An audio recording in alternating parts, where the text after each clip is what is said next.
Salut à toi, c'est Vincent. Ici, on parle nutrition, bien-être et perte de poids. Et aujourd'hui, on va voir quels sont les signes qui montrent que tu manges trop sucré. N'hésite pas à t'abonner dès maintenant et à activer la petite cloche pour être au courant des prochaines vidéos.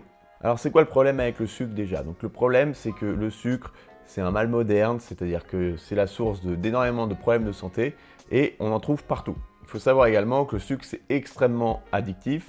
C'est plus addictif que la cocaïne. Sauf que le problème, c'est que c'est en vente libre et on en trouve partout. Tu en retrouves même dans certains plats préparés alors que tu ne sais pas ce que ça fait là. Donc les problèmes principaux, c'est évidemment le surpoids. Ça va être le facteur numéro 1 qui va te faire grossir le sucre. Ça va également possiblement te boucher les artères, donc créer des problèmes cardiovasculaires ou des problèmes au cerveau. Un autre problème, c'est le diabète. Le diabète qui est lié au sucre. Pourquoi? Parce que le sucre dérègle l'insuline, pose des problèmes au pancréas et du coup, ça crée des problèmes de diabète de type 1 ou de type 2. Donc ça peut être un problème de pancréas par exemple, tout simplement. Le pancréas qui crée l'insuline normalement, n'arrive plus à créer de l'insuline, donc ça crée un diabète. Ou alors par exemple pour les personnes en surpoids, l'insuline est débordée. L'insuline est chargée normalement de faire passer le sucre du sang aux cellules. Là, il y a trop de cellules, donc du coup, l'insuline elle est dépassée et elle ne fait plus son travail. Ces problèmes d'insuline vont donc générer des problèmes de diabète, des problèmes d'obésité ou des problèmes cardiovasculaires, voire même également des problèmes de cancer derrière. Donc quels sont les signes qui peuvent te montrer que tu manges trop de sucre?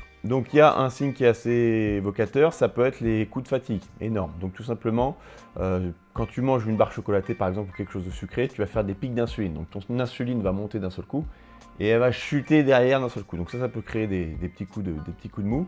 Et en plus, ça te donne encore plus envie de manger généralement. C'est-à-dire que tu manges du sucre, tu as ton pic d'insuline, et la chute d'insuline derrière, elle va te donner envie de manger encore plus derrière.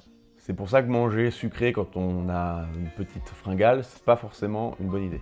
Deuxième signe justement, les fringales. Quand tu manges trop de sucre, tu vas être sujet à avoir plus de fringales. Donc c'est le cercle vicieux, hein. Tu as une fringale, tu manges sucré, pic d'insuline, l'insuline chute, t'as refaim, tu reprends du sucre et ainsi de suite et tu t'en sors jamais. Un autre point, tu pourrais avoir des problèmes de sommeil, tu pourrais mal dormir parce que le sucre pourrait dérégler la mélatonine qui t'aide à dormir. Donc ça peut être aussi un facteur. Donc en plus des coups de fatigue, tu pourrais clairement avoir des problèmes dans ton sommeil la nuit. L'excès de sucre peut également provoquer des problèmes de peau, type acné, peau en mauvaise santé, tirée, ridée. Si tu as des éruptions cutanées de temps en temps, ça peut aussi venir d'un excès de sucre. Tu pourrais aussi avoir des problèmes d'irritabilité, un peu sensible, un peu nerveux.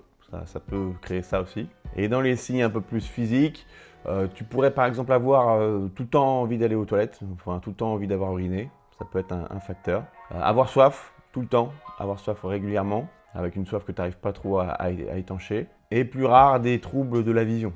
Tu vois un peu flou, ça ne vient pas forcément de tes yeux, ça peut venir aussi de cette surconsommation de sucre. Voilà, donc n'oublie pas qu'il faut vraiment essayer de surveiller sa consommation de sucre parce qu'il y en a partout. Soit tu le prends en direct, donc tu prends carrément des morceaux de sucre que tu vas mettre dans ton thé, dans ton café. Déjà, ça c'est sucre. Si tu cuisines tout simplement, que tu aimes la pâtisserie, on sait très bien que c'est riche en sucre. Donc ça, c'est à la limite quand tu le cuisines, c'est une source de sucre que tu maîtrises, tu sais ce que tu es en train de faire.